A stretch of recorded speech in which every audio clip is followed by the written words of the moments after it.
Guys আজকে আমি যা ভয় পেয়েছিলাম তার ধারণা করার বাইরে। এখন তোমরা সবাই বলবে যে কী ভয়।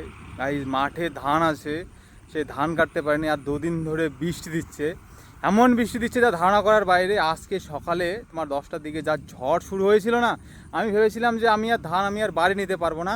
আর এদিকে দেখো আমার ধান কেমন শুয়ে পড়েছে, এদিকে ওইদিকে, শুধু এইটুকু মানে সোজা আছে, তাছাড়া সব ধান শুয়ে পড়েছে। আর গাড়িও পাচ্ছি না যে ধান কাটবো বলে, মানে হচ্ছে মাথা খারাপ হয়ে যাচ্ছে যে সারা বছর এত কষ্ট করে ধান হলো, এখন যদি বাড়ি না নিতে পারি তখন কেমন অবস্থা লাগে বলো। তো সেই জন্য আমি বারে বারে শুধু মাঠে আসছি। আর এর আগের দিন বৃষ্টিতে দেখো সব জল বেঁধে গেছে, যেমন শুয়েও পড়েছে তেমন জমিতে জলও বেঁধে গেছে। আর এই দেখো সব জমির নিচে জল, মানে মাথা খারাপ হয়ে যাচ্ছে আমার যে কি হবে কি না হবে। আর এদিকে গাড়ি নেমেছে, আজকে 6টা গাড়ি নেমেছে, দেখা যাক। আজকে হবে না মনে হয় ধান কাটা, কালকে যদি হয় ধান কাটা তাহলে তো ভালো কথা।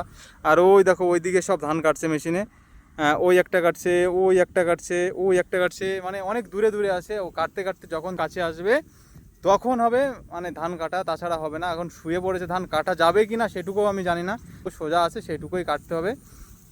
মানে এটা বিশাল একটা টেনশনের মধ্যে আছি। আর ওইদিকে মাঠে, এইদিকেও দেখো সারা মাঠে শুধু ধান আর ধান, কাটার নেই, মানে গাড়ি পাচ্ছি না, তার কি করে কাটবো। তাই এদিকেও নেমেছে 3-4টে মেশিন, ওই একটা মেশিন, ওই একটা মেশিন, আর ওইখানে একটা মেশিন আছে।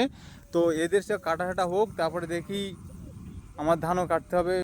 ভাল লাগছে না আমার এখন আর কোনো কিছু, কারণ সকালবেলা যা হচ্ছিল পাগল হয়ে যাচ্ছিলাম পুরো। বাবাকে তো বলছিলাম, বাবা মানে ধান আর বাড়ি আনতে পারবো না।